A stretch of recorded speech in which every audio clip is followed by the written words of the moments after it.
Can't give it to go. I just. So far. Thank you.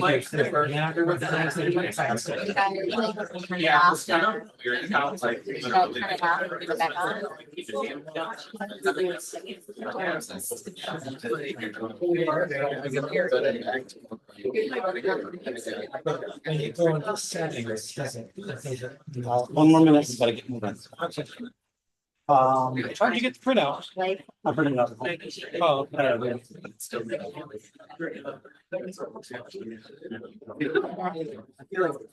it's everything said. We just don't know how to set the television. Screen settings are. Display settings. One of the ways you guys could find the moments through the ice cream. Told me. Sure. The amount of time it's really right. Ice cream. Oh. Oh, well, how long do you need for your presentation? You told me I had 10 to 15 minutes. Okay. So you're gonna do questions and answers as part of your display? I don't know if that's part, I don't know if the 10 to 15 minutes is part of it or not. Well, I'll time you and then we'll see how much time we have. We're not pressed for time today. Okay. So. Okay. Thank you. Welcome, everybody. Can you hear me?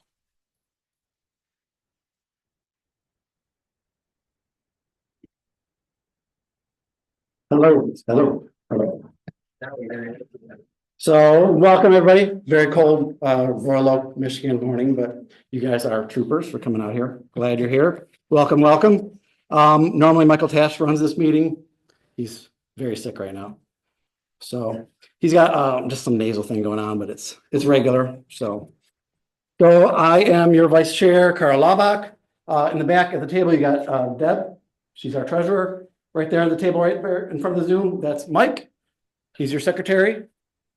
Now that we've introduced ourselves, whether you're a person coming here that's come here for a long time or a new person, everybody, I'll give you guys a minute. Shake everybody's hand around you, greet yourself, introduce yourself. Appreciate it. Go on.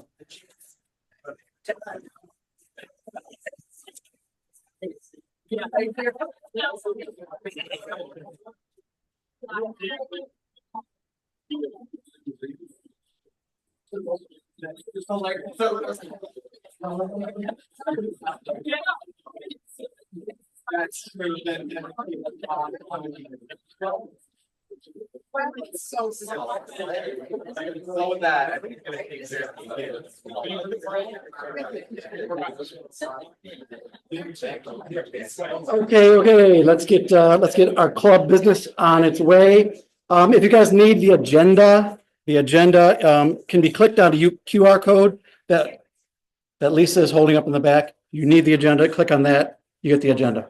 Not very deep agenda today. So we're going to start off with our club business, which is officer elections. So I'm looking for nominations for chair of our club. Nominations, Lisa. I have Michael Tash nominated, second by Elaine. Is that the only nominations? Do I have any other nominations? We're gonna go just for no. Is this cutting out on me? Testing, there we go. No other nominations for chair. All right, I'm going to close nominations. I'm going to read something from Michael Tash. It says, I am unfortunately recovering from an ongoing respiratory infection and could not attend today's meeting. I'm humbly seeking your support to continue as Roadc chair for 2025. With the help of our current executive board, in 2024, we actively worked on modernizing and growing the club with a large emphasis on youth engagement. We have seen a huge increase in our social nights, had a tremendous guest speaker lineup, and had a successful relaunch of Dems and Beer, and continue to try out different meeting formats and new events. I have taken tremendous pride. I don't know why this keeps on doing that.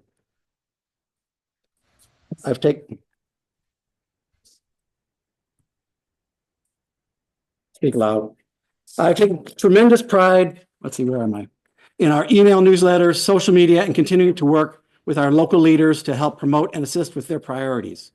While I'm asking for your support today, I also ask the support for Carl for vice chair, Mike James for secretary, and Deb for treasurer, all who make this club so great. It takes a village, and they always are hitting the ground running with the A team. I'm very thankful for this club and the continued engagement from our elected leaders. I never take our group for granted and the things that make it so unique. My 2025 goals will be ensuring the continuation of a Blue City Commission for our city races, as well as continued youth engagement and social events. So that is for Michael Tash. So I will take a vote for Michael Tash for chair. All in favor, raise your hand. Keep your hand up. One, two.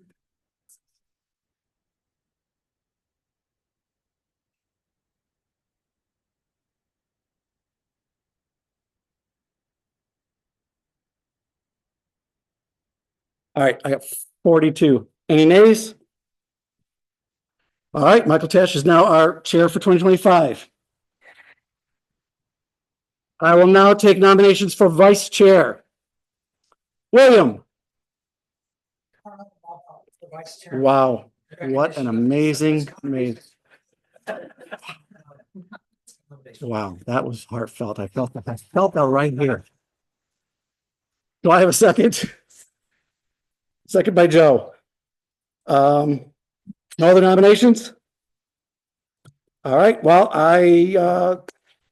for 2025, I'm hoping to maybe get together some club swag, maybe some t-shirts we can sell just for us to wear to events, show our pride. I think in our upcoming elections coming up, we're going to need to show who Democrats are. So hopefully in the next year and 2 years and 4 years, we're going to be going to events, wearing our Democratic shirts to show who Democrats are. What do Democrats do? We do stuff in the public that helps out. I'm also going to work on getting our club a 501c3 so we can start our own PAC so that we can have contributions and we can give contributions properly, legally. We're going to start working on that this month. And going back to Dems and Beer, that was a great, successful Dems and Beer, and I'm going to be much better at planning it. We kind of hit the ground last minute last year, and I'm going to start probably in February, just getting that going. All right. Everyone in favor of Carl Laubach as vice chair, raise your hand. 1, 2, 3, 4, 5, 6, 7.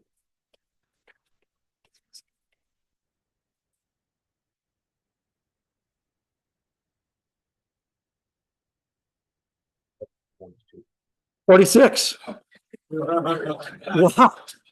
I beat Michael Tash. Wow. Maybe I should be chair. All right, taking nominations for secretary of the club. The corner of Lincoln. Oh, I'm sorry. Do I have any nays for Carl for vice chair? All right. Hearing no nays, close that. Carl Laubach is now your vice chair. Charlie, go ahead. I'm sorry. How to nominate Michael James as secretary. Charlie nominated Michael James for secretary. Do I have a second? Paul, a second nomination.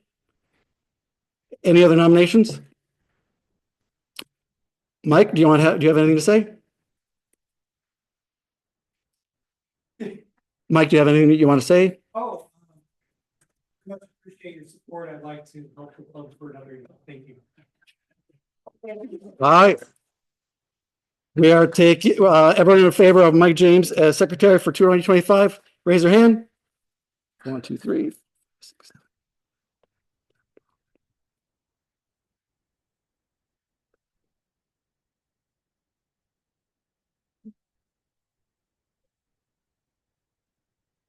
$48. I guess you're now chair.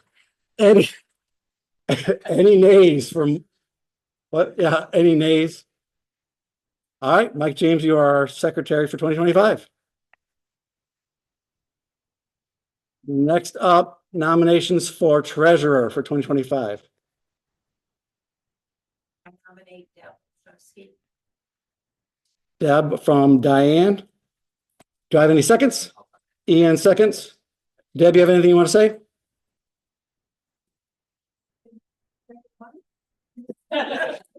Wow, that was fantastic. Wow. Whew. Overwhelmed with emotion today. Any other nominations?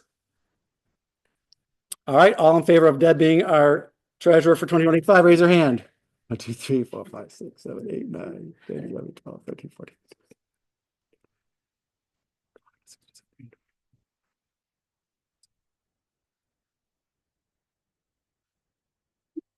Yes, 50. This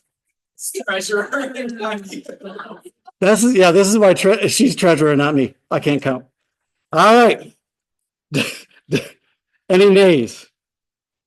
All right, Deb, you are our treasurer for 2025. Speaking of treasurer, how about we go into treasurer's report? Deb, go ahead. Yes.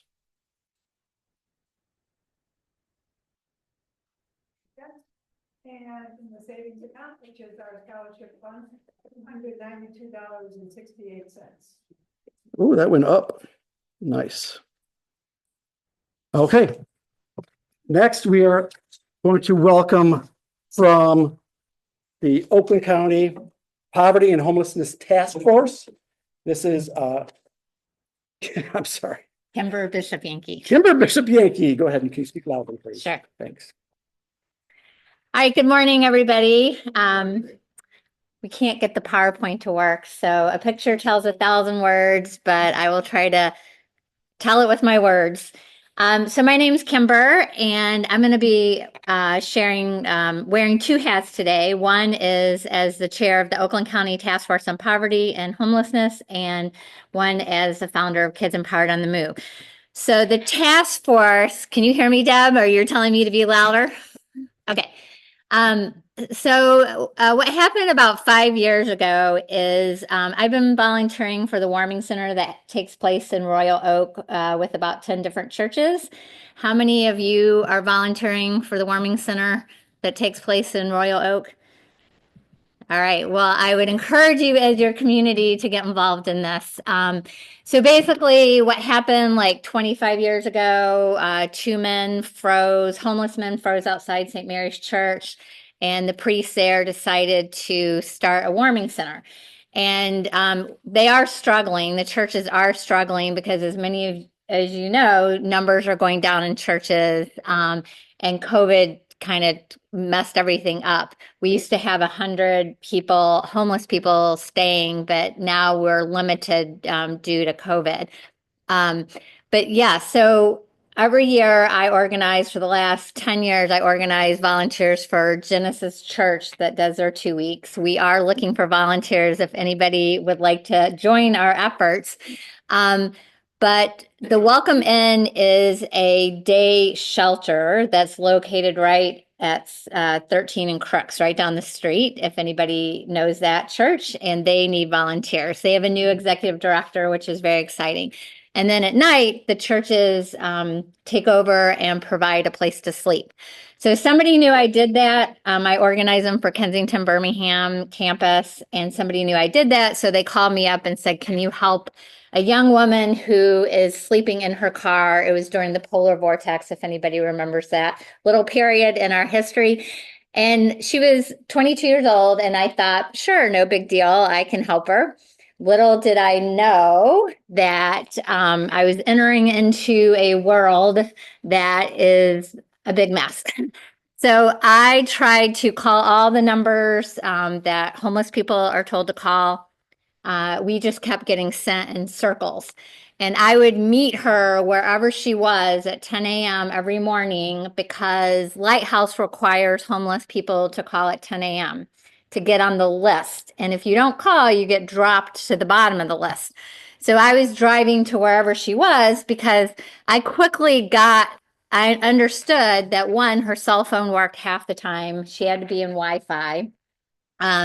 She had no sense of time. And just like almost everyone we work with, she's called all these numbers before, and they usually don't result in anything. So it's very difficult to get people to make these phone calls because it's so frustrating. And if you would like to know how frustrating it is, I would invite you to join us in doing it, because it's mind-blowing frustrating. And so about 7 days into calling, I asked, and she got asked the same questions, never offered help. never offered, are you hungry? Do you need clothes or anything? So I finally said, what are the chances of her getting in? Like, what is the line? How many beds do you have? And they said, we can't tell you that information. So then I said, can I talk to your manager? And, and the manager, very nice, informed me that they were short-staffed and they did not know if they had a bed that day. And so that really upset me. And I felt angry. And when I get angry, I process my anger by doing something. So I called Christine Gregg, who at the time was a minority leader for the Democrats in the House. And I said, Chris, we have a problem. Like, I am trying to help this person and I cannot get her help. And she said, Kimber, bring me a group of nonprofits. I'll bring you a group of elected officials and we'll start the conversation. So we held a meeting at Genesis Church, brought all the nonprofits. At that meeting, Representative Carter stood up and said, I'd like to start a caucus on poverty and homelessness in the House and Senate, which she did.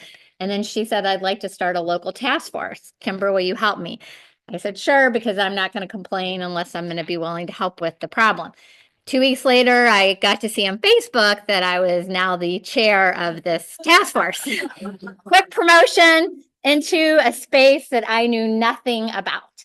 So I started having monthly meetings at her office in Pontiac. And one of the meetings, we had a young woman named Sarah Sanders who was working in Pontiac High School through another nonprofit tell me that she was washing her clients, her kids' clothes at her house because they didn't have washer and dryer in their homes.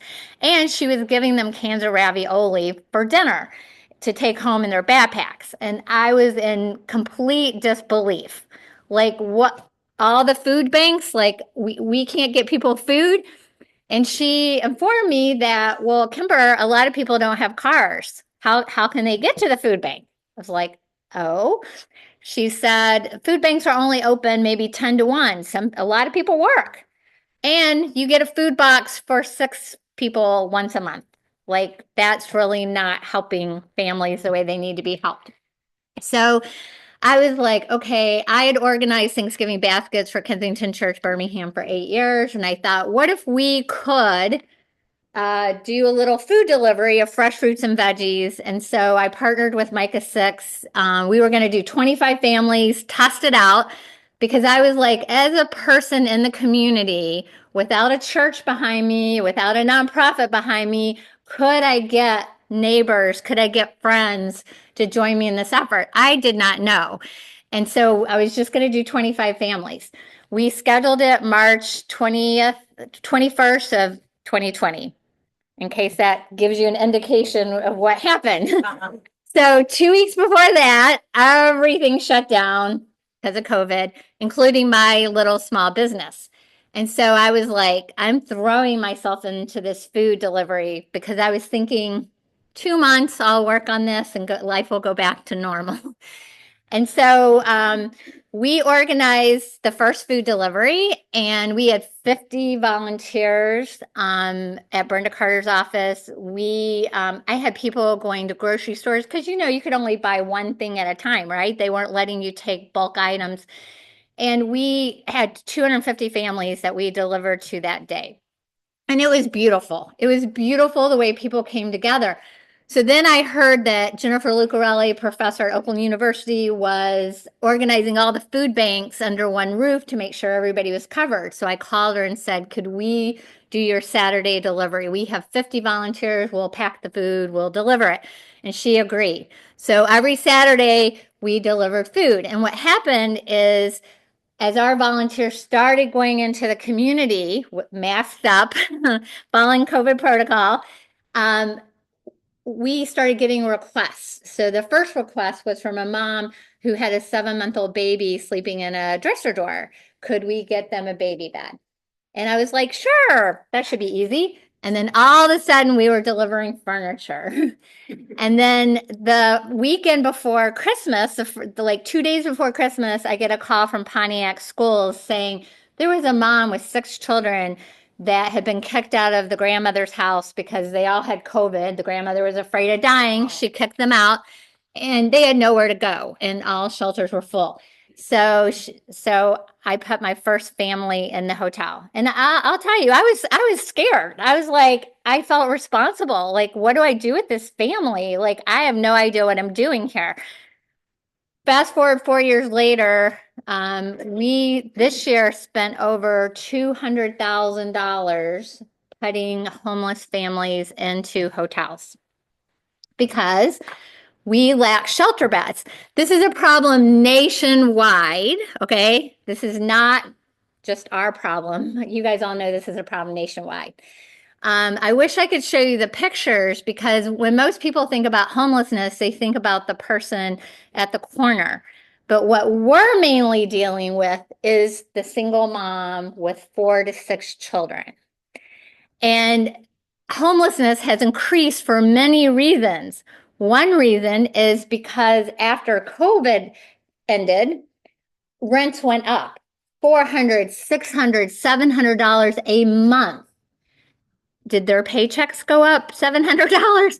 No. So now we have all these homeless families living in hotels. Some of them have been there 2 years, and I call it purgatory. Mishta was giving out homeless vouchers up until last November, and then they just stopped. So there have been no homeless vouchers given out for a year. And we had 320 families already on the waiting list for those vouchers just in Oakland County, not Michigan, not Detroit, just in Oakland County. We had 320 families waiting for those vouchers. But a lot of the homeless families aren't even able to get in line to get the vouchers. Why? Because HUD only they classify homelessness as category 1. You have to be sleeping in a car, on the street, in a shelter, or a hotel paid for by an approved nonprofit. Okay, so the door to get help is narrow because in Oakland County, we have one shelter, adult shelter, Hope, which has 60 beds. How many have you been there? Anybody? Okay, well, I encourage you to go there. It's about, we have 30 bunk beds in a room, maybe 3/4 a side, 30 bunk beds for men and women in Pontiac.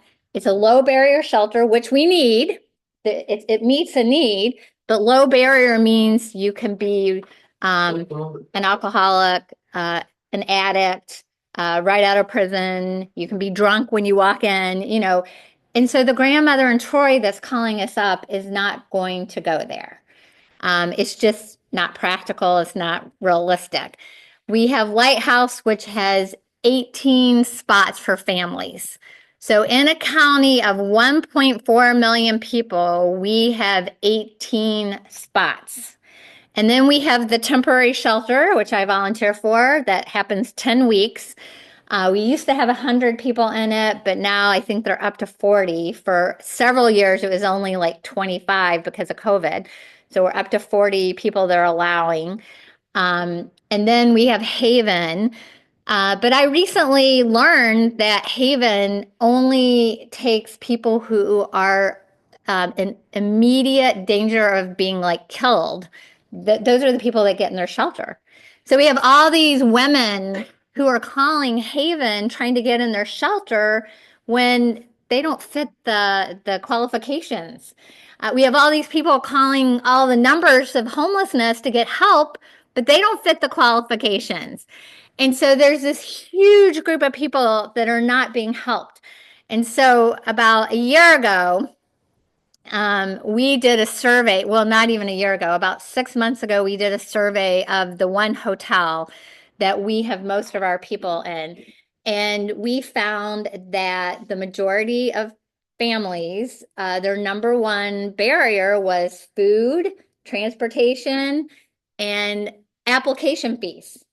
So we have these families stuck in the hotel, and Jennifer Lucarelli is going to be doing a research project for all the Oakland County hotels to try to see how many actual homeless families we have.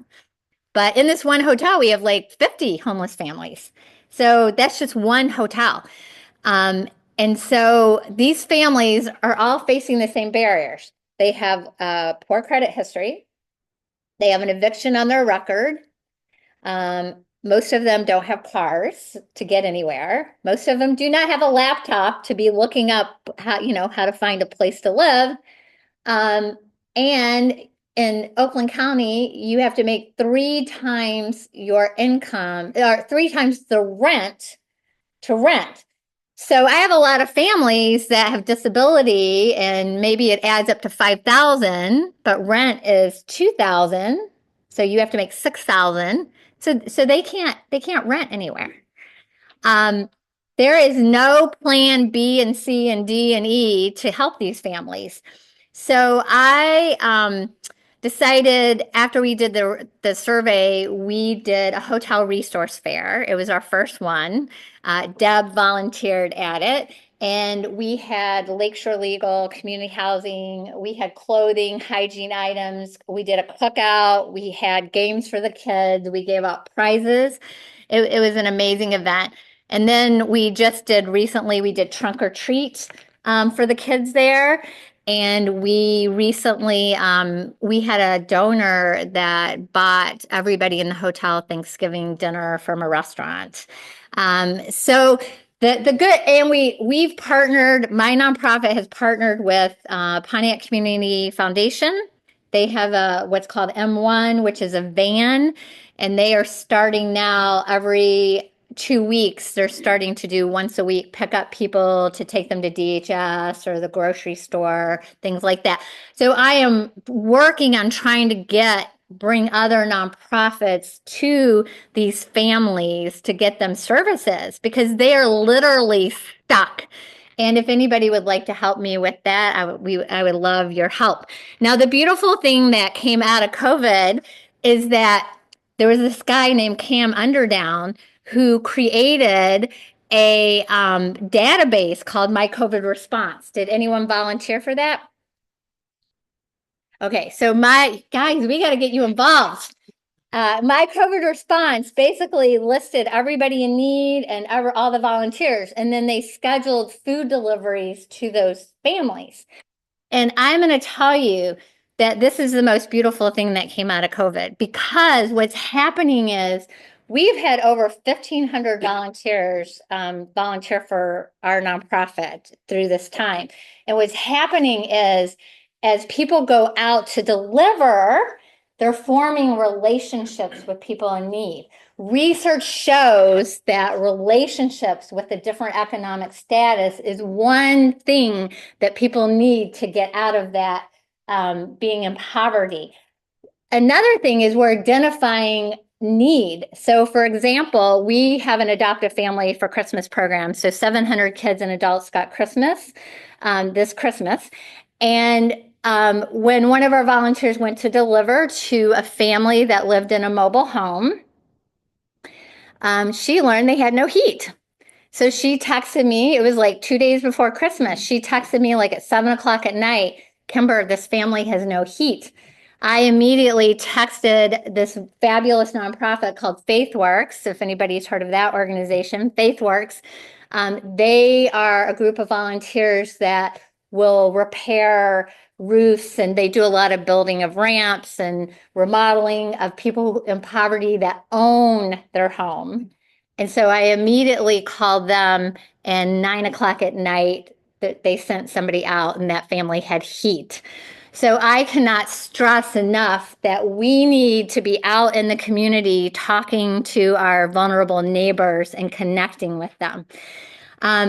So we have the hotel population. MISHDA is supposed to start releasing vouchers soon. We don't know when. But I personally have a plan, and Dave Woodward walked in. Dave has heard my plan. So I have a plan called Ready to Rent. And my hope is that I can create like an insurance fund for landlords. And then the client, because the landlord doesn't want to take the risk, right? That client with the eviction, poor credit history, is a risky client, so they're getting denied. So we want to create an insurance fund. We take the client, they have to participate in 5 or 6 workshops on how to be a good renter, doing a budget. What do I do if my toilet breaks? When do I contact the landlord? Can I fix this problem myself? Am I getting resources that I can get? Like, can I get food so that I can use my money to pay rent? Can I get clothing and use that money to pay rent? So we want to take a group of families and have them go through these classes, and then every week they would have to pay something towards rent. Because what we found is that many families might have, $700 of their $1,400 in rent, but they don't have enough. So they don't use that $700 for rent. Their car breaks down, or, their heat gets turned off. And so now they spend the $700 on something else. And now they start the spiral into homelessness. We want to make housing number one for them, because that is the source of stability. If you are not housed, you are in a constant state of crisis, and you cannot make good decisions in that state, nor can you make like good long-term decisions. And we're watching children living with this trauma. I had one family who's, again, I wanted to show you the picture because this was a family that we had in the hotel, and there was a miscommunication with the staff, and the staff told them they had to leave. And so they left because they had no phone. So they left, and we couldn't find them. Okay. The manager texted me like a Saturday night. I was already asleep. Kimber, I think this is your family in the stairwell. They had come in through the side door and they were sleeping behind the stairs, and the video camera caught them. And of course, the next morning I texted him back and said, go get them, give them a room. They were already gone. I fortunately was able to help the family, because a few weeks later, another nonprofit called me up and said, Kimber, this family was walking in the rain on a Friday night, like at 11 o'clock at night in the dark, and some kind person picked them up, let them spend the night at their house. And then they called me. We put them back into the hotel. And with this particular family, they had a son who was had experienced trauma. He had PTSD. So he was having panic attacks at the hotel. Police would get called, ambulance would get called. They would have to sedate him, take him to the hospital. And I called the head of CPS and said, you have to help me get this family into some kind of stability. This family is being traumatized. So this is the kind of stuff we're talking about, is that these kids are not in stable. Do you need to cut me off?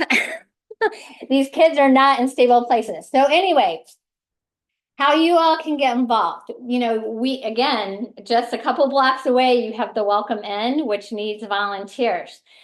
We have the churches at night, which need volunteers. Anybody willing to get the information, I'd be happy to email it to you. And then I have my own nonprofit, Kids Empowered on the Move, which delivers food, clothing, furniture. We have an Adopt a Easter program, Adopt a Christmas. We do a special book event. But my big focus is going to be creating this Ready to Rent program and trying to get people into housing. We have time for 3 questions. Okay, 3 questions. Anybody have any questions?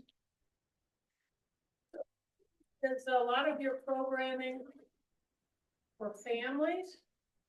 Do you do individuals, just individuals? At least for my reading, at least for homeless individuals, there's a high incidence of trafficking and drug use. And so I was wondering if you just do families. So, and one of my goals this year is to also get training for all the hotel staff on human trafficking, because we know it's happening. But yes, I focus on families, but anybody with a sad story can convince me to do otherwise. I am a bleeding heart. And because Oakland County Gov did give us a hotel grant, although Dave, I do need some more funds. Oakland County gave us a grant, and again, I feel obligated. I got some funding. So I have been taking individuals into the hotel with this grant because nobody should sleep out in the cold. Nobody. And I do get calls at 11 o'clock at night. I get calls from hospitals. I get calls from the police, CPS. Like because I'm very connected, people know what I'm doing, and so they don't know who to turn to. So I get those phone calls. Kimber, first, you did a fantastic job without any slides. Thank you. I could tell you guys a million stories. It's really hard because I want you guys to understand what some of the people that we're working with have to go through.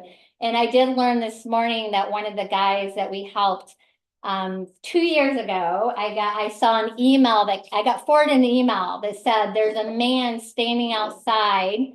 It was January. There's a man standing outside in the ice with an oxygen tank, and his water pipes had broken, so he had nowhere to go. And I found out this morning that he passed away. We did a documentary. If anybody would like to like have an event and show the documentary, but he was one of the people featured in it. And I hadn't met him in person. A lot of people that I'm helping, I never meet. And I walked into the room, and that man burst into tears. And I cannot tell you how many people tell us, you're the first person that listened to us. You're the first person that took our call. You're the first person that's actually helped us. And I will say we do things differently. We're not formal, we're grassroots. I don't want to change. I want to be grassroots, be the people with the people. We're not fancy. We don't have a brochure. I'm not looking for some building to have. I just want to do the work. And actually, really, I want to try to fix the system and then move on. But what's your question? So, yeah, just if you could just elaborate a little bit on the program that you're putting together, because, it's so much information, right? We're a little scattered and just. Yeah. Understanding yeah. actually what. Yeah, so we're gonna set up like this fund that can't be touched, okay? So if somebody made a donation, it would go into this fund, and it would be an insurance fund for the landlords. If a landlord agrees to take one of our clients, they can get up to 5 months if somebody doesn't pay their rent, okay? But we're hoping, like, we're gonna try to be on top of people to pay their rent. We want to help them change behavior. We want to help them be like, I gotta put my rent first before anything else. And if I need food, I'm gonna call Kimber, and Kimber's gonna get me the food. Or my kid needs a pair of jeans, I'm gonna call Kimber. And we're gonna try to get those items so that they can put all their money into rent. So the other thing we want to do is we want to do all the applications, because what's happening is these families are spending some applications are $150, and they're applying to places they're never going to get into. So we would like to do the application, present it to the landlord. So I have been in conversations with the Michigan Landlords Association. I'm in conversations with the chair, who actually I think lives in Royal Oak, Andrew Kuhn. I'm talking to several of the big landlords who own these buildings, and a couple of them have already let me put families in. So one landlord, I have a guy named Jason who's blind. We could not find anywhere for him. He and his girlfriend got like $5,000-6,000 in disability. And so I called up the landlord and I said, Bob, if you just give me this apartment, I will guarantee the rent for a year. And he goes, I'll guarantee the rent. And Jason has been living in his home for two years successfully. Now, we have some scammers out there, and I've been touched by them. But there are a lot of people that can do this if they get the hands up. So we want it, so the application fees, the pot of money for the landlords, and then for the client, the classes, the constant case management communication. We're going to give them a $250 incentive if they pay their rent 3 months on time. They get $500 if they pay their rent 6 months on time, and then another $250 at the end of the year. And they will get to be like in the Adopt a Christmas program, Adopt a Easter, so they'll get other benefits as well. Great. We were pretty. Kids Empowered on the Move. Anybody would like to give me their email? I'll put you on the list. Uh-oh, I think I'm getting pulled off. Oh, I think we have one more question, right? One more quick question. Okay, you pick. I don't wanna pick. Okay, give me your email. Is there a website? Yep, I have a website, but I'll be honest, the website started right at the pandemic and I haven't touched it since because I'm so focused on the work. But I did Is all get, your contact information on there? I said, I'm really grassroots, guys. So what we can do is we can put a link, we can put Yep. a link to you Yep. on our. And I'll take our next anybody's email. All right, so what we're gonna do is on the next email, Mike will put out an email this coming week and he will put a link to her on that. All right, so you guys all look for your email. We can put it on Facebook Great. page too, yep. And you guys, if you have any ideas, like if you're like, I want to do, I want to get 50 families laundry soap, or I want to, get my small group or my friends together to do something, we are open to everything. All right, Thank give a you. round of applause for Kimber.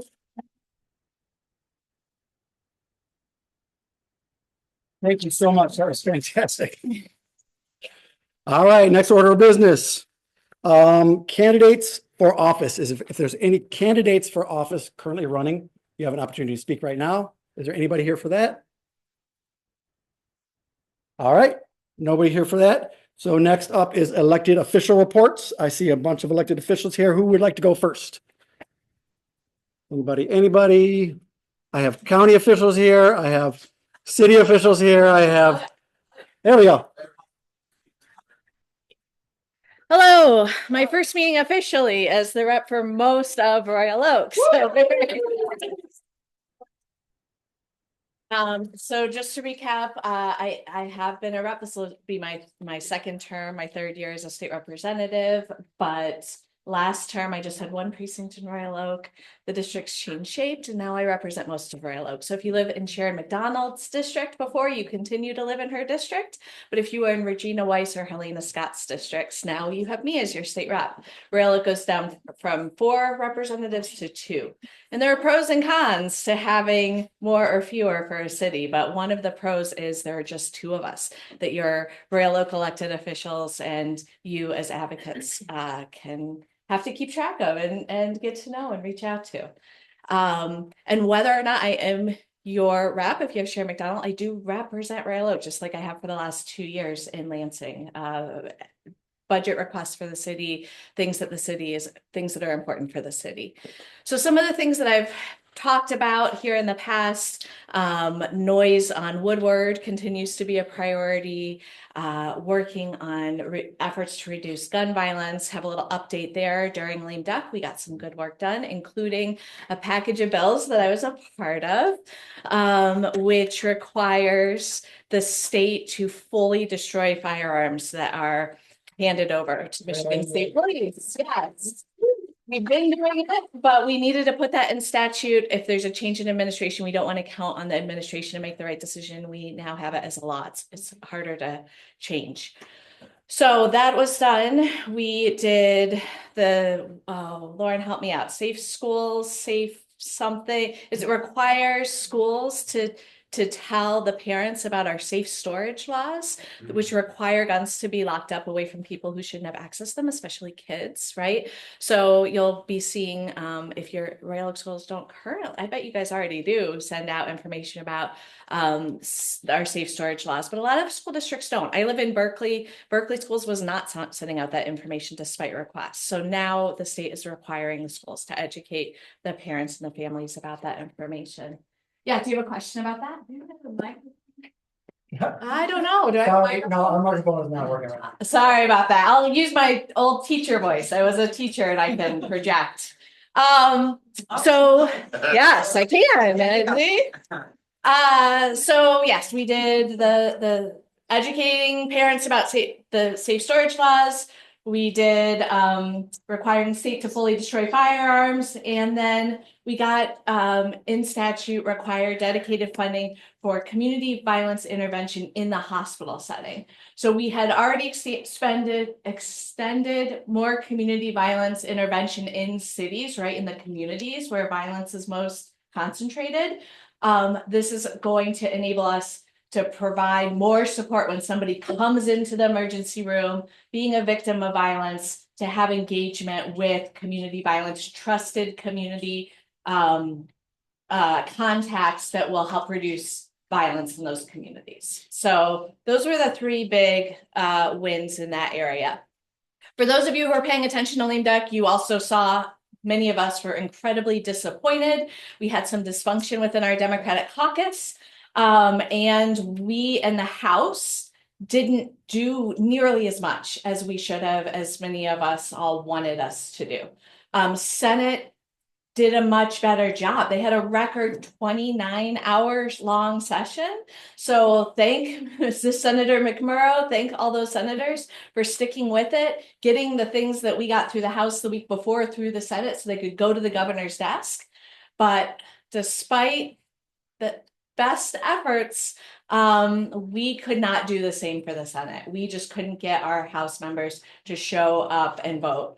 And so a lot of the Senate's priorities that they had spent, I think, like a 20-hour session a week before getting done and sending over to the House, we were not able to pass those. That was incredibly disappointing. So now what happens? We are going into a new legislative session. The House has flipped and is now a Republican-controlled House. The Senate has not, they were not up for re-election. So we have a Democratic majority in the Senate. We have a Democratic governor. But we are going to need to have all three agree to get anything done. So we're going into a split power situation, and I'm so grateful. This is going to be my first term serving in minority, my first term in split power, but I've got Robert Wittenberg and Dave Woodward and all kinds of great mentors who have been in situations like this or in minority before, and I'm looking forward to learning how to be an effective legislator, even serving in minority. So grateful for insights from those. Any other questions? Yes. Is it true that you guys passed a bill that now every employee gets sick time? Is that, I read that in the newspaper. Is that so, or is that not so? Did you read that in the Detroit news? Or yeah. Their spin on things is interesting. So we did improve the unemployment situation. Like their unemployment was had not been touched, had not been updated in a very long time. People sick. The ballot initiative. Oh, we haven't done anything for that. That was a good thing. Right. Which is a good thing. Yes. Sorry. Thank you for clarifying. Yes. We're talking about two different things. Okay. Yes. So we have not touched, we did not try to make laws that would address what happened with the Supreme Court ruling, which is a good thing. The Republicans wanted to negotiate with us to try to get us to do something, but we want to leave that up to the voters as it should be. Okay, I guess I should say I want to leave it up to the voters, which is it should be. Maybe not everybody in my caucus agrees, but yeah. Saying that there's 3 days, mandatory 3 days, sick days that are now required for employees. I think, is that what you're referring to? Right. Yeah, I saw that too. I can speak. All right, David has been working on this issue specifically for a long time, so I'll let him take this. So thank you. Glad you're here. I'll come back to it. Okay, yes. Now, the previous speaker mentioned they were having trouble getting money out of MSHDA to help homeless people. Do you have any idea why that is? I mean, I noticed we have no trouble giving hundreds of millions in subsidies to private for-profit corporations, but when it comes to, we have a Democratic trifecta and we can't release money to help keep homeless people alive. I find that bizarre. So I have been serving on the DHHS subcommittee of the budget, and this was an ongoing sticking point that we would appropriate money for MSHDA and then hear from our community organizations that they weren't getting access to that money that we had appropriated. And then we would look and see the balance and ask MSHDA, why aren't you spending the money that we know the community needs? One of their complaints was that they didn't have enough full-time employees to process the request. So we gave them more full-time employees to help with that. That is just going into effect. So our fiscal year just started October 1st. So those increased full-time employees for MSHDA to help manage those requests and get the money out, you know, they're just hiring people and getting up and going with that now. But it has been a priority for us in DHHS. The money's there. We need to get it appropriately out and allocated out to the community. Maybe they could put the subsidies for a private for-profit corporation behind Michelle. Yeah. Is there another question? Okay. All right, thank you. Thank you. Thanks, yeah. We already have the judge standing. Must come on over. Judge Andrew Kolakowski. Everybody. I'm Judge Andy Kolakowski. I'm one of the 2 district court judges at the 44th District Court, where we serve Royal Oak and Berkeley. We're over by the Royal Oak Farmers Market. I'll try to talk loud. I'm used to having a microphone in court, so forgive me. First off, I want to thank the club. This is my first time back here since the election, and I was successfully elected to retain the seat, and I had the club's support, so I wanted to thank you all for that. Some updates on our programs at the court. The teen court program has officially expanded to Royal Oak. Royal Oak Middle School is coming in and taking part in that. We've had our 2 sessions so far. I'll have a 3rd one in a couple of weeks. And I owe emails to the Board of Education who had tried to come to past ones that haven't worked out yet. So we'll try to get them there in the future. Operation Drive, which I've talked a lot about in front of the club, has officially expanded to Troy District Court. There's been graduates from that program already who have successfully got their licenses back. There's interest in Battle Creek's District Court and expanding down I-94 in that direction. And also up in East Lansing, we've talked to those judges. And I've also heard Saginaw wants to take part in the program too. So it's kind of just spreading around this idea that we have, and it's really fun to see. We're up to 1,750 licenses as of Thursday, have been restored through that program and the efforts of everybody involved. Last one is I want to talk about our treatment court program, which high intensity probation for people who have multiple substance abuse issues that brought them into the court. Between the 2 judges, we have room for 50 individuals who are in that program. Right now, we're at 102 at the district court, so we're over our limit. But it's been a really successful, meaningful program to be a part of. People are, when they're graduating, they're having 2 years of abstinence at least under their belt usually, and on their way with a more successful future and keeping everyone else safe out there too. So things have been going really well at the district court. The last piece of news is I've been on the bench now for a year and a half, and because of the way I was appointed in the middle of a term, then elected to retain the seat. So now next week I go to new judges school in Lansing. So I'll report back how that goes. Thank you.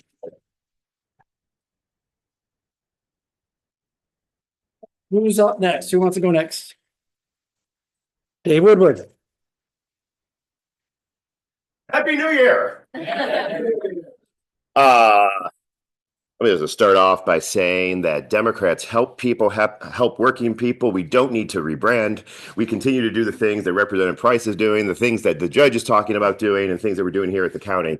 And we should be proud of it and scream it from the rooftops.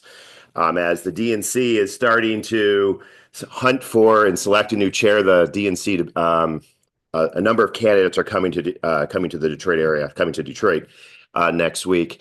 And I think we just need to remind them what Democrats stand for, what Democrats in this club have been fighting for all the years. And sometimes have to remind our Democrats, like Representative Price did during the entire lame duck. Every time I had the opportunity to be up there during the, I guess, a wild time. Representative Price and her Oakland County team was fighting every day to push the agenda that actually empowers people. And so we're so lucky to have you represent more of Royal Oak and look forward to working with you in the next term. Let me start off by the paid sick time, because it's actually paid sick time and minimum wage. And myself, the Economic Justice Alliance in Michigan, a number of other community action groups across the state collected signatures to raise the minimum wage at the time up to $12, but because of inflation, it's going to move up to $15 by the end of the decade, and ensure that every worker has access to paid sick time. Every worker. If you have a job, you will be able to earn 1 hour for every 30 hours worked. Is that they can still hire people for less than minimum wage? Working on that. I'm going to get to that in the talk here. So just a quick recap.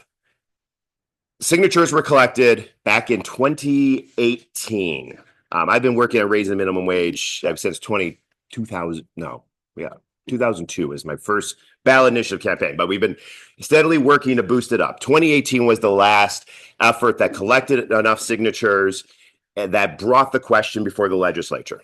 The legislature at that time, for paid sick time and minimum wage, made the decision like we're just going to adopt this law because we don't want the voters to decide. Because if the voters voted yes, which the polls all said that by 70% margins, because it always passes when it's on the ballot, in the most conservative states around the country, it always passes. They knew it was going to pass. And so the Republican legislature at that time said, we're going to adopt it. And then basically signal to the business community and everybody else who didn't want it, like after the election, then we're going to gut it. And that's what happened. The election happened. The law was set to go into effect, and during their lame duck, gutted it. And with the help of that then Governor Rick Snyder, weakened the minimum wage law and basically got rid of and gutted the paid sick time law. We and those who've been part of the effort, I was the treasurer of the paid sick time campaign, and today as one of the big advisors on the One Fair Wage campaign, took this case to the courts. We won it. The first state court, we lost at the appeals court, and then ultimately, thanks to the makeup of our Supreme Court that puts workers first, we won the Supreme Court battle, which brought the original law that the legislature adopted back in 2018 coming into effect, and they set February 21st of this year as when it has to go into effect. What that means, starting on February 21, every worker will be able to, will have access to paid sick time. For every 1 hour worked, they will get, for every 30 hours worked, 1 hour of paid sick time. There's a threshold. If you're a larger employee, that number can grow to the total amount. If you're a smaller employee, the amount of total paid leave is capped, I think, at the 3-day that was referenced. But unpaid time off is accrued for the balance of it if you work full time, the 22,000 plus hours a week. This is a good thing. The business community in Michigan wanted to gut it. They're going to continue to try to gut it. They tried to do it before lame duck. They tried to do it during lame duck. And because of great leaders like Representative Price, we staved that off. On the minimum wage front, minimum wage is going to go up, is scheduled to go up starting February 21, will phase into $15 an hour. In addition to that, the most abysmal sub-minimum wage law that allows for tipped workers, restaurant workers right now earning $4 an hour, will gradually increase by the end of the decade to equal minimum wage. It is not a replacement of tips. It is a higher wage with tips on top. And so in every state that has done this, and there are 7 states around the country, big states, small states, what have you, the restaurant industry thrives, people tip more, restaurant workers make more. And you know what happens when a restaurant worker makes more? Anyone ever work in a restaurant? Where do you go? To more restaurants. And it is going to be a win-win. Ultimately, together, more than 1 million people will see not only wages go up, but will have access to more, will have access to paid sick time for the first time in many cases. Yes. Do something about an employer that is paying less than that, and they are not in a restaurant. So minimum wage is set. There are some caveats still for youth, and in some cases, those with employers that bring on people with disabilities. And frankly, it's our next fight to raise all of that. Because if you are doing the work next to an adult, doing the same work the same way with the same quality, you should be paid the same wage. Period. And it's and those who heard me, and Representative Price had to hear it probably the most from me, that Democrats do not cut wages. We raise wages for working people. That's who we are. And there will be, not just shame, but political consequences for those that choose to try to weaken this. So I was wondering, did you guys at Oakland County consider some serious funding with the COVID money for the housing situation? Like a major cluster? We had all that COVID money. We did have all that COVID money. And so let me shift gears. I didn't even talk about things that directly do, just things that I've been working on. So on the county front, let me talk about housing. Oakland County took a big chunk of that money. I should say, from COVID dollars, we dedicated the largest percentage of dollars to addressing mental health issues for a variety of reasons, coming off of COVID, and frankly, a lot of the funding that was needed to address everything from the terrible tragedy that happened up in Oxford, but just long systemic issues that were brought, a spotlight was brought to under COVID. We put the lion's share of the greatest percentage of allocation of the $245 billion that we got went to mental health. Next in line would be housing, in which Oakland County set up the largest housing trust fund in the state of Michigan.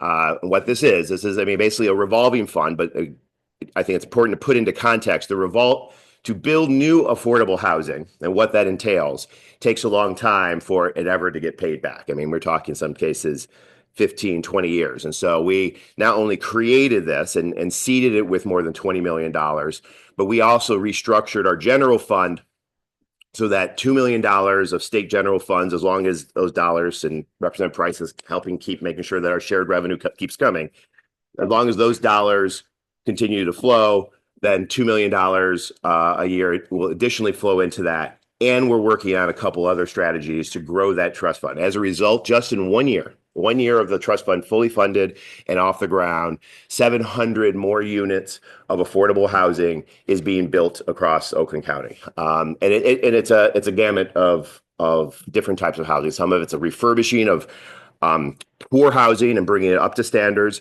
Some cases it's brand new housing. In some cases it's building Oakland County's first neurodivergent communities. We're building, I think in total it's approaching 75 units and two projects on the edge of Auburn Hills or Rochester Hills, where individuals with developmental disabilities will be able to live in community with the 360 degree support systems that live in the community to have independence. It's tremendously important. In addition to that, we are going to be repurposing the county receives roughly $8 million in community development block grants. These are federal funds, formulary funds that come to us in really 3 streams of revenue. And we're going to be repurposing that, putting a priority on housing. Right now, the way that we've historically done it, Royal Oak manages their own CDBG funds, but for most of Oakland County manages it. And what it usually was is that we asked the communities, what do you want to do it? And $1,000 went here, $5,000 went here. And we were never able to actually have massive scalable impact. And so we're going to be able, over the next 3-4 years, is going to focus that to make hefty investments into particularly housing, but also other social safety net programs that help support individuals in that area. So that's housing. 4 other things I'm going to tap on real quickly. Kind of year-end report, medical debt, thanks to some funding that the state helped award us, but we also used some of our ARPA dollars. Oakland County was the first to develop a partnership to wipe out medical debt for residents. This is debt that sits on your credit, destroys your credit. No one wanted to get the healthcare in the first place. They were sick. 14,000 individuals got letters right before Christmas. That wasn't the timing. It was supposed to happen in August. But wiping out more than, I have to look at my numbers. I have so many numbers. Wiping out $8 million of medical debt. Clear start. Moving forward, it's a huge benefit. And that's only about half of what the dollars that we set aside. It basically is RIP Medical Debt is the organization we're working with. They buy off the medical debt, pennies on the dollar, and then set people on a clear path. Listen. How does I think it's all debts. The medical debt, just like we just know that we know across this country that somewhere upwards of 60-70% of people are one medical situation away from wiping out their life savings, their inability to pay rent, their mortgage, and everything. And thank God that we have made progress on healthcare in this country with Obamacare and other things. We are far from where we need to be when we put ourselves in comparison in the Western world. So, yeah. A couple other things. Student debt relief. Oakland County partnered with, I think a few months ago, I maybe made mention of this. We partnered with an organization called Savvy. We call it TurboTax for college debt relief and college debt elimination. And all these programs that already exist, people apply for them. By 90% of the time, they get kicked off the list because of an administrative error on a very complicated form. This wipes away those complications. And as a result of just 90 days of launching this program, $14.5 million in student debt has either been eliminated or payments have been reduced to fit within the budget in which people can pay. We want an educated workforce. This is in line with Oakland County strategy to have 80% of our workforce with a post-high school education in some form, and it's a huge success. We're the first county in the entire country that actually made it open to all county residents, so all of our county employees as well as all of our county residents, and it's a huge banner success. It costs us $500,000. And to get a $14.5 million return in 90 days, I'll do that every day. Two last thing, parks. Thanks to Royal Oak and Oakland County. Oakland County renewed the Oakland County Parks millage as well as with a modest increase so that we can make the necessary improvements. And just within weeks of that great 70% win across the county, Turtle Woods, which is a 40-acre parcel, probably some of the last of the 1% of Great Lakes Plains land in all of America, is going to join the county park system. It has these rare spotted turtles, endangered species on the earth, and we're going to add that to our park system as well as make the strategic investment across all the parks. And then lastly, a topic that everyone here knows that I care about is transit. We have record numbers of people using transit across Oakland County. In every community in Oakland County has a base level of transit.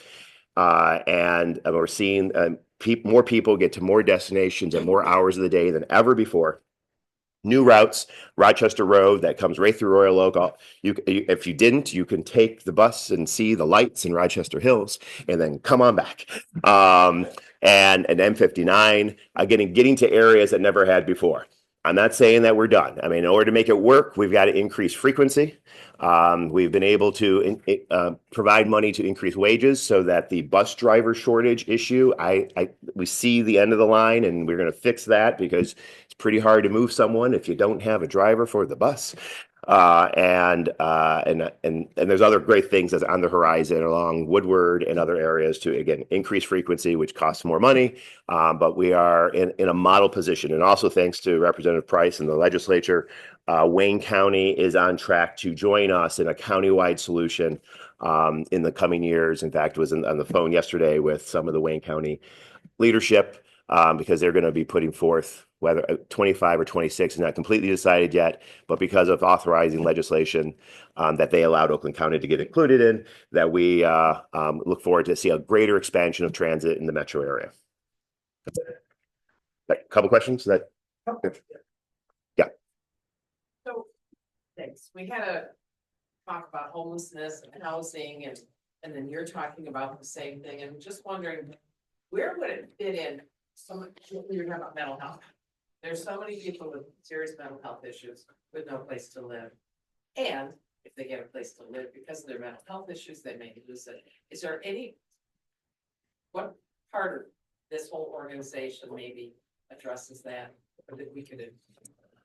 Well, I think Kimber is on the front line of this. And does not shy away of talking about the need for more resources, more focus, new strategies, and things like this. And so, I value our friendship and relationship. There are a lot of chefs in the kitchen. I guess I would say that you've got OCHN, which is our mental health authority that manages a lot of the care. It's OCHN, Oakland County Health Network is it's spelled out. It receives the lion's share of state funds for mental health services. And it's everything from substance abuse to, the whole gamut of mental health challenges that individuals are having. So the wraparound service that are necessary to meet their needs. But as Kimber will talk about, it's how do you do that if you don't have housing security to regularly go to your appointments and go to your appropriate sessions, and then you add to it the transportation to get individuals to those things. It compounds. We do have our housing community development office that we do manage some funds. It's not enough funds to meet the need. Just to put the scale, it's estimated we need 12,000 more housing units, affordable housing units in Oakland County by 2030. We help directly get 750 of those off the ground. But if that's the pace we're going, we're never going to hit that need. And so working with the housing space and working with MISHDA and other things, it is a very complex issue. And there are moments where we pull our hair out. Sometimes Kimber pulls my hair out. But there are a lot of agencies and entities, and I'm not even talking about the other nonprofits that kind of hold a lot of this space, that are trying to address a lot of this stuff at scale. We are helping. We use some ARPA dollars to help build some family shelter capacity, which is it's a huge deficiency that we basically say, okay, you're homeless. Well, your kids can't stay here, so we're going to take your kids and we're going to throw them into foster care, and then we're going to throw you over here. And good luck, because you can only stay here so long. It's not helpful. So building more family shelter capacity is, again, part of the solution. Are we building enough? Nowhere near enough. And other things. So it's a lot, and in the time allotted, I can't talk about all of it, but there are a lot of people in the space, and as Kimber continues to saber rattle to get them all moving in the same direction. Just one more quick. You pick. Paul. Yeah, I just wanted to acknowledge that Dave really walks the talk on transit. Last summer, I was taking the bus to the airport. I got on the fast bus, and who was on it but Dave and Shawner and Kyle the Buck? They were going to the baseball. That's what we do. That's what we do. Okay, that wasn't a question. That wasn't a question.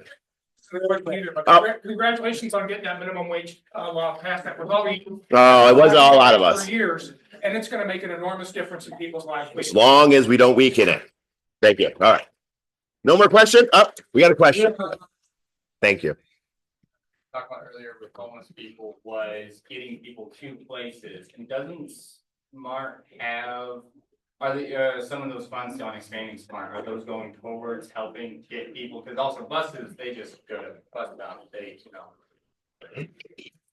Short answer, yes. In fact, we are actually working with OCHN to see how can we supplement. So if you are a client of one of the providers of OCHN services, they do have a budget for transportation for those individuals. If you are homeless and trying to get to the shelters, there is, if you are within a certain distance, I believe it's 0.75 miles of a fixed route, their paratransit is an available option to kind of help with that last mile connection service. Some of in our more rural, to the west and to the north, we have smaller transit agencies, NODA, WODA, PEX, alphabet soup. They are all on demand schedule, pick you up, take you where you need to go. So I also don't want to paint the picture like, it's all perfect, because it's not perfect. And sometimes it doesn't come on time, and sometimes it's late, and all those types of things. So we have to improve that service. But I am not aware of a chronic situation like I, as an individual, cannot get where I need to go. There might be some logistic issues, and I will tip my hat to SMART. They are committed. Everyone's trying to get on a similar dispatch system, which will help coordinate all these agencies. And second to that, working with a lot of our social service providers to say, where do we have to get these individuals so that they can get access to the places that they need to be at? So it is improving. But that was my last question. Give it up for Dave. Thank you. Thank you. With new batteries, this thing is not working. Commissioner Monica Hunt. I will be super quick so we can get out of here. Good morning and good Happy New Year. I just kind of want to piggyback on something Dave said a few minutes ago about the funding that they give and that they've allotted from our ARPA funds to help with affordable housing. One program or development that they are assisting with is happening right here in Royal Oak. There's a new development that's going up that's going to target affordable housing so that our restaurant workers, our teachers, our firefighters and police officers that don't make $200,000 a year can actually afford to live in the community that they serve. So thank you to Dave and Oakland County Commission for allotting those funds to us. They've also last year paid for, it's either a year or 2 years, I can't remember, of social workers to work with our police department that we're sharing with Madison Heights and a couple other communities so that they can go out with our police officers in certain situations to de-escalate the situation, and that, you know, we won't have these incidents that you're hearing about on the news where just things kind of got out of control. And it's been working. Our residents love these social workers. Our police officers enjoy working with them. So we're hoping that this is a program that can continue years to come, whether or not Oakland County is going to support it or not. We hope that they will, but thank you for that. Just a bit of information about what's going on in the city. After over almost a year, we have our permanent city manager starting on Monday. His name is Joseph Gatchow. He is leaving the city of Ferndale. He was the city manager there for a few years, did some great things in Ferndale. Truly believe he's going to work well here in the city of Royal Oak.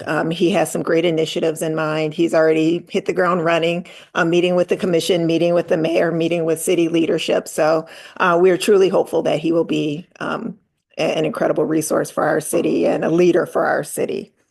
Coming up in this new year, you'll see the implementation of our master plan. You've heard a lot about it over the last couple of years.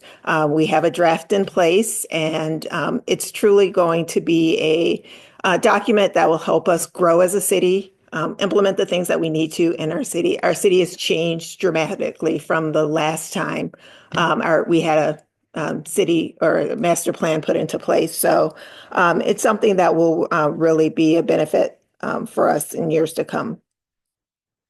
One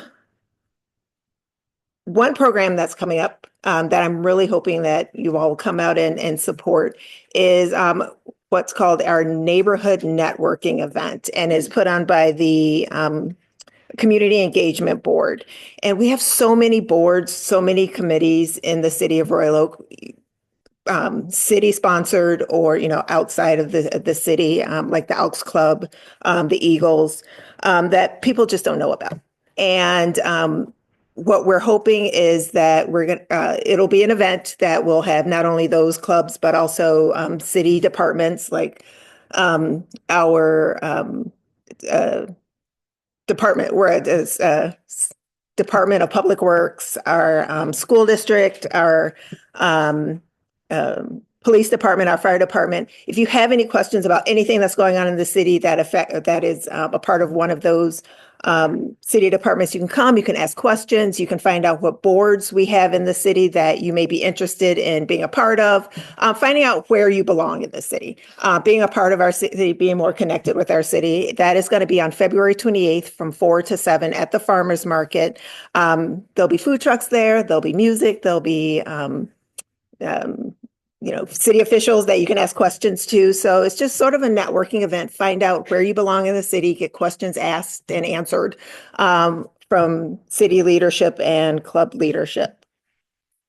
Yep, February 28th at the farmers market from 4 to 7.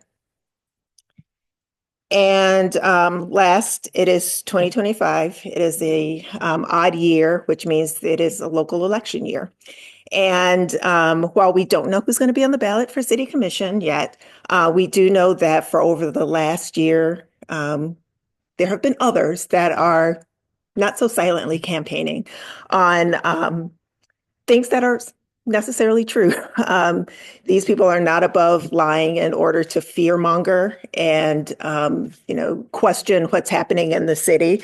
What you may see are the lawn signs that have been out for the last year that say, save our single family neighborhoods. As Shar Douglas says all the time, we have saved single family neighborhoods. There is no fear of or chance of there being multifamily housing being set in the middle of a neighborhood. So it's just lies that are being told.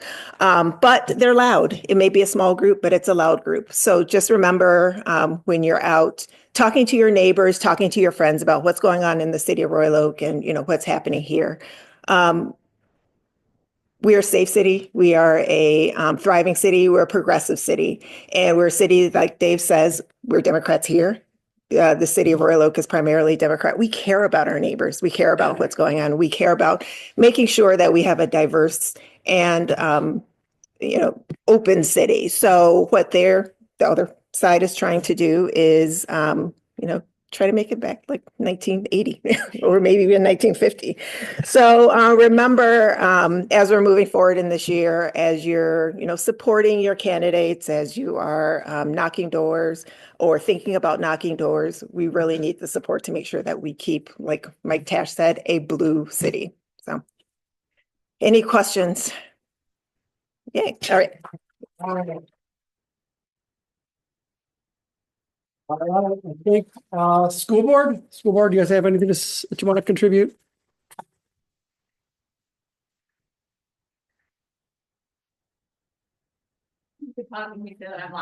And movie talk, all right. Okay. Hey everyone, Happy New Year. I'm Lauren Jasinski. I'm one of your school board members. I'll have my friends introduce themselves too. Tim Cholinsky. Hi. Marianne Van Heitzma. Cool. I just want to introduce you, or I want to invite you to an event that we've got coming up on January 20th, which is Inauguration Day. But if you want to spend your day doing something positive, Yeah. maybe we can go for a drink afterwards. But on Monday, January 20th, it also coincides with Martin Luther King Jr. Day, which is,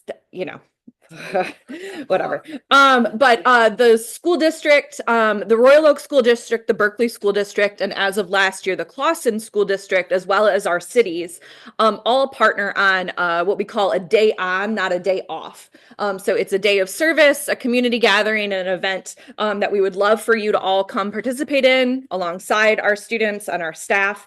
It's exactly what it sounds like. It's a day of service. And so it rotates between the three communities. We hosted last year. This year it's hosted at Berkeley High School.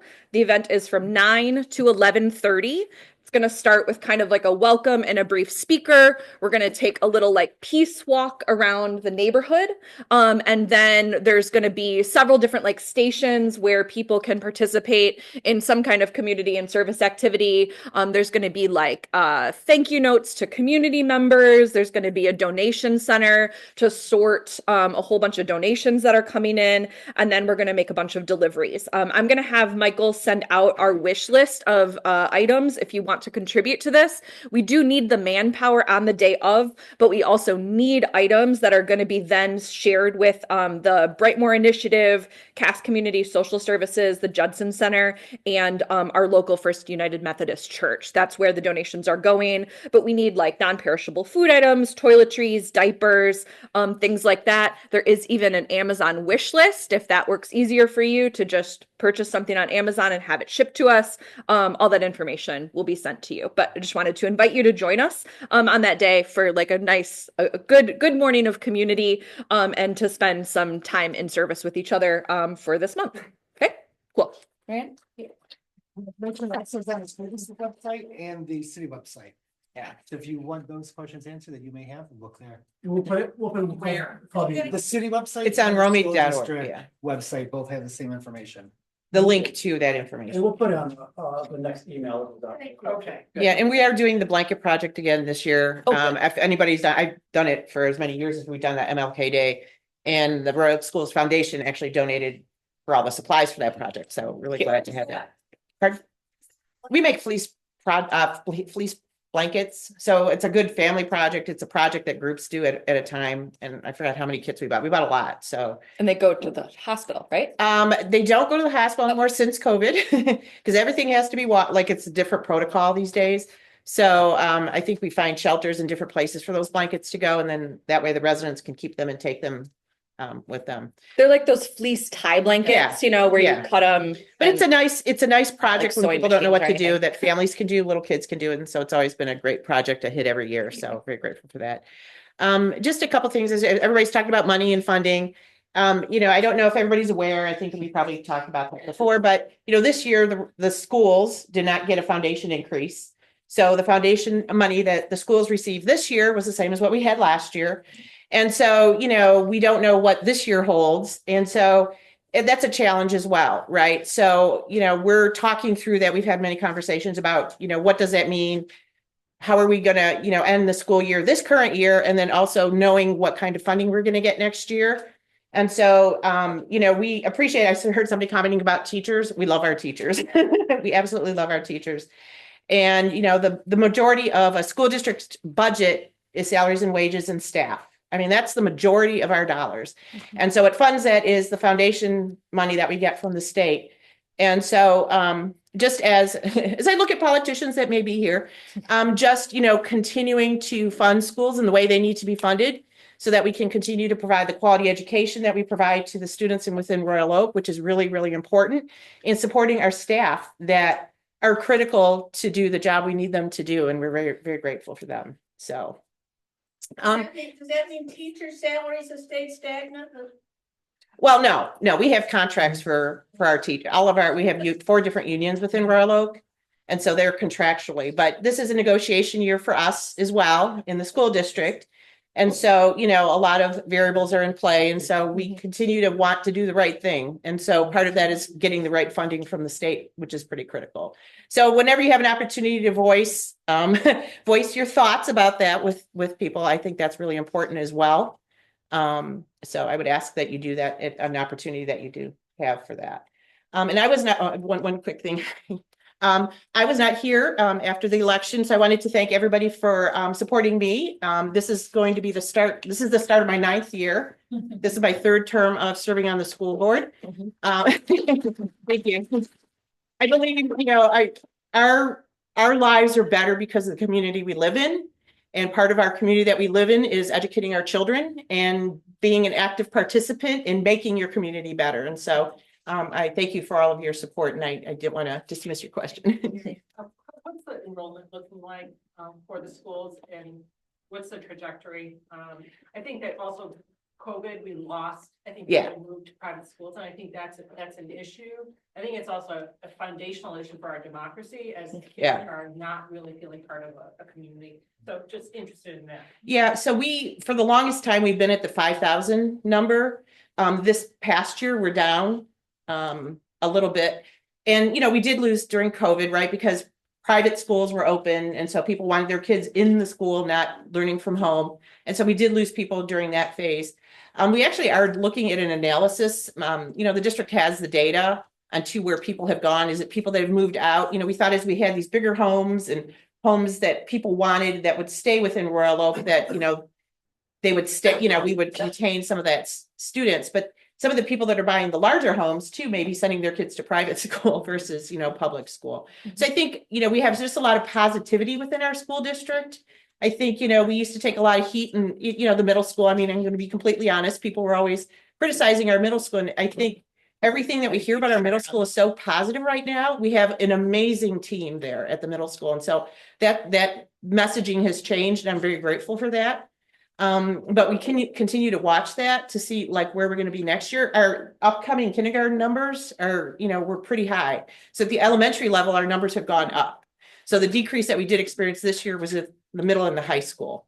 Okay. So we're trying to, figure that out. Yeah. So it's small, but we are right. We know that every dollar counts. And like Marianne said, this analysis that we're running should be really interesting. That we're kind of going back to the administrators in each of the building and saying, these families best, did they give you a reason for leaving? Do we know where they went? Do we know what those reasons are, right? So that we can try and head off any concerns that people have before they're leaving our district, to help make our decisions better and, where we need to invest in stuff.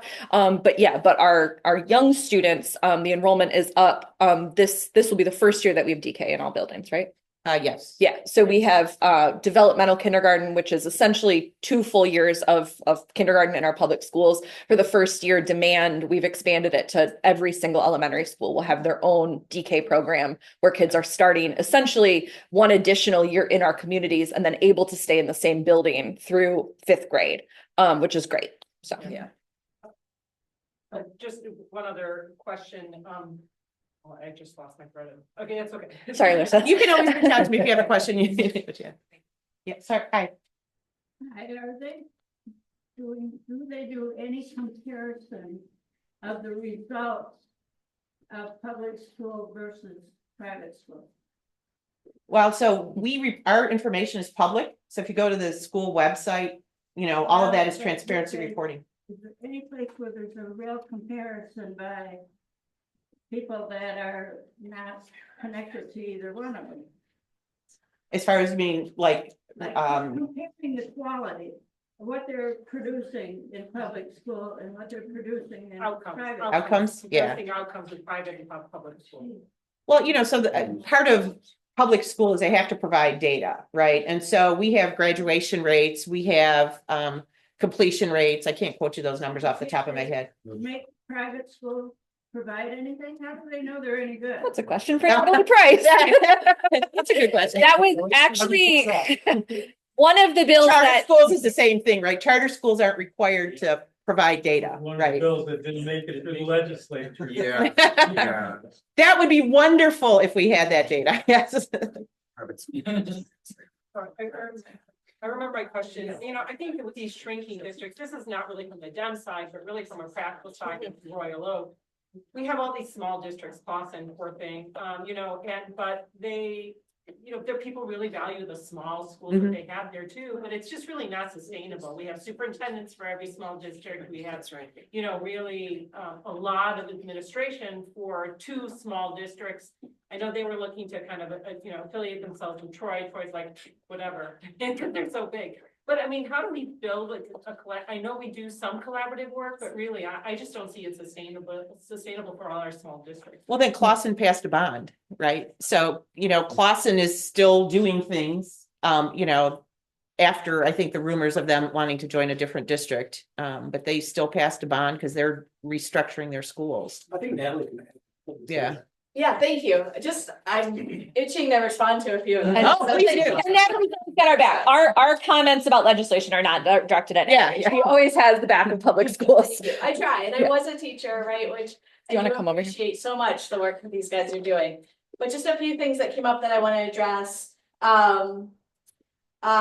Consolidating. We recognize at the state level that school districts need to consolidate, and we set aside separate funds specifically to help facilitate that process. So all over the state, when districts need to consolidate or within district schools need to consolidate, there are separate funds that don't take away from that per pupil allotment to help them do the consolidation and be able to keep the same employees on for the next 2 years, so you're not losing a teacher in the middle of the school year while you're going through a consolidating process. So that was an important thing for us to do. I serve on the school aid subcommittee for appropriations, so I followed that one closely. I think it was good progress that we made.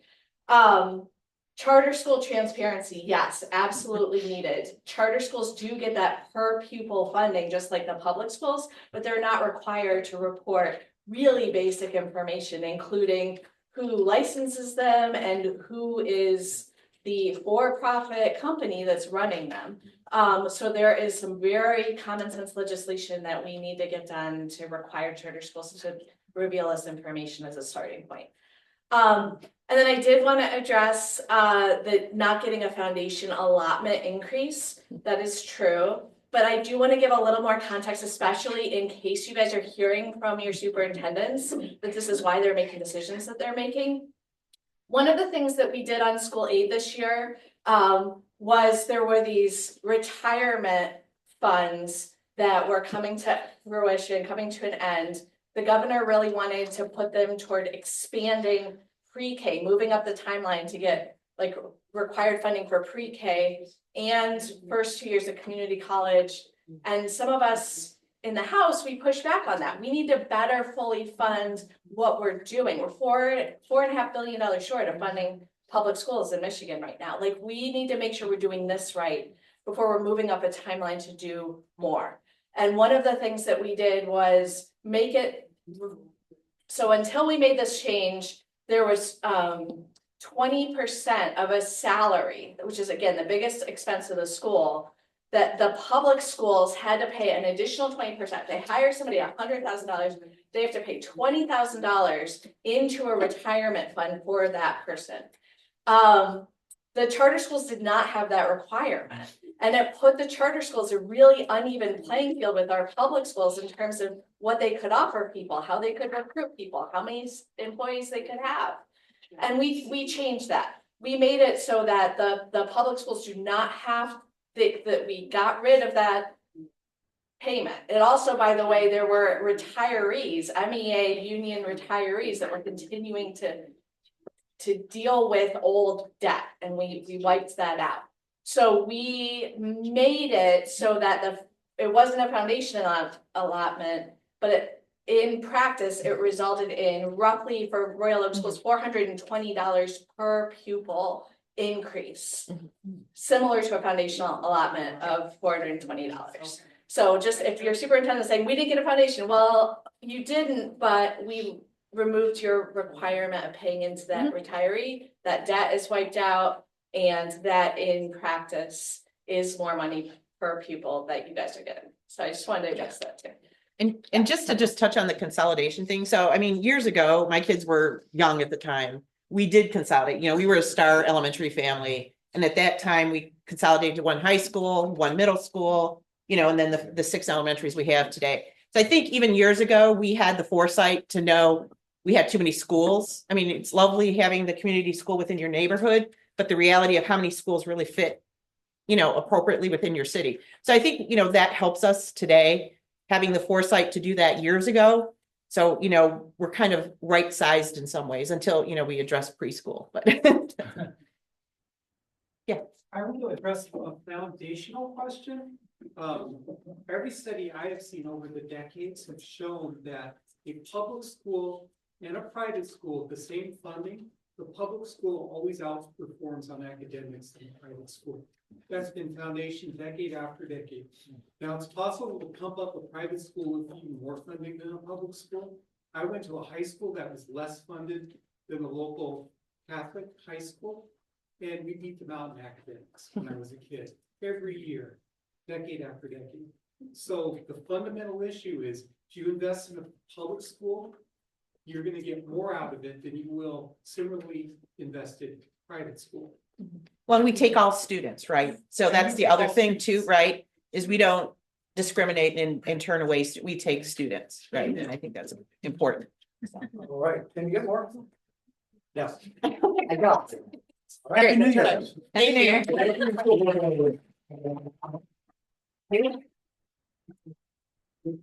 Okay, on to new business. With our Royal Oak Rising events, we got some coming up. Eric or Charlie, do you guys want to come up and talk about those? Some exciting events we got going on. Just speak loudly, please.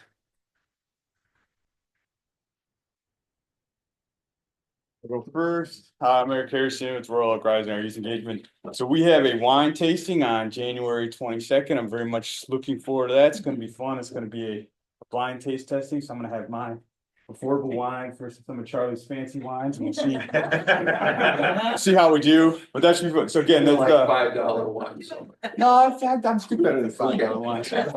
Like $10. But yeah, so it's January 22nd. Looking forward to doing that. It's very limited spots, so if you're interested, the information is on the emails and whatnot. So again, there's a Google sign up on the email, and we have 15 spots. It's going to be held at Bamboo at 3rd in Maine, really nice location. And we have 5 signups so far. Eric and I will be back there if you'd like to sign up. We already have lots of neat donations for wine and food. So if you just feel like coming and just imbibing, you're welcome. It's only gonna be an hour and a half. What time? It's gonna start at 6 o'clock and go to 7:30. So it should be a fun, it's another effort to get more young people involved. And so far we have more old than young. Make progress.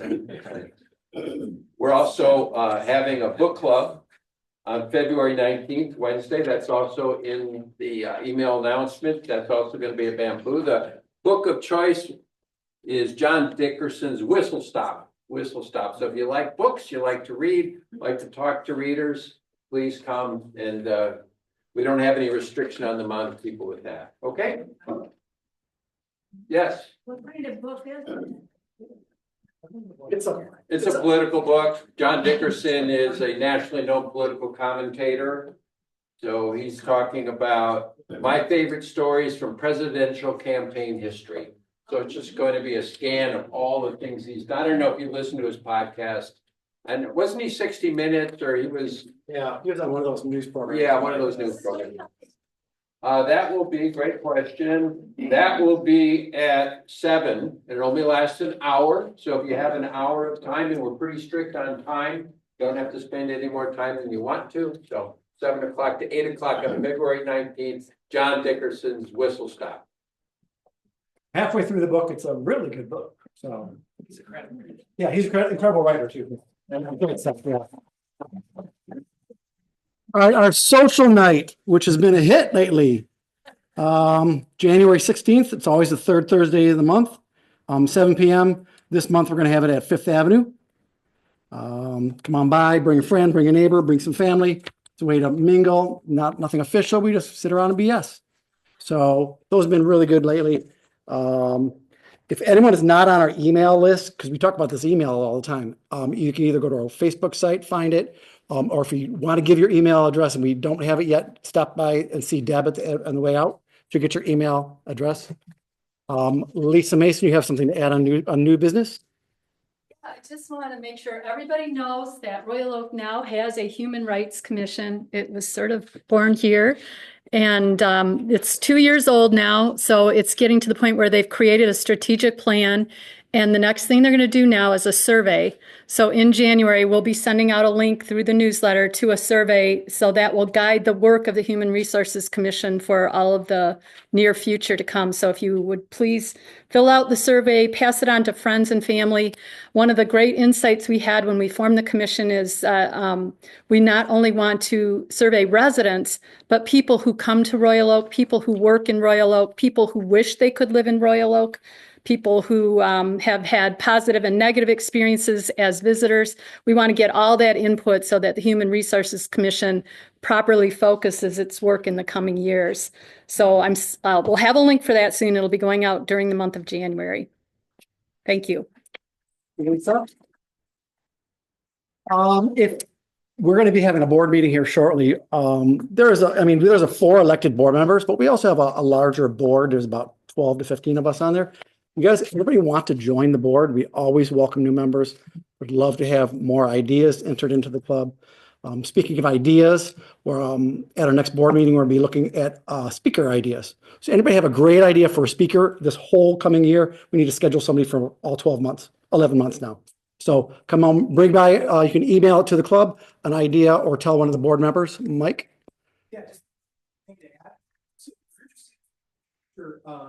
officer of this club, please join the board and start volunteering and get known and participate and because we'd like to build up a good future. Okay, does anybody else have new business they want to talk about? Go Lions. Go Lions. We got to win this game. Got to win this game. Got to keep that home team advantage. All right, do I have a motion to adjourn? Elaine, second. Mary, thank you guys for coming. Stay warm.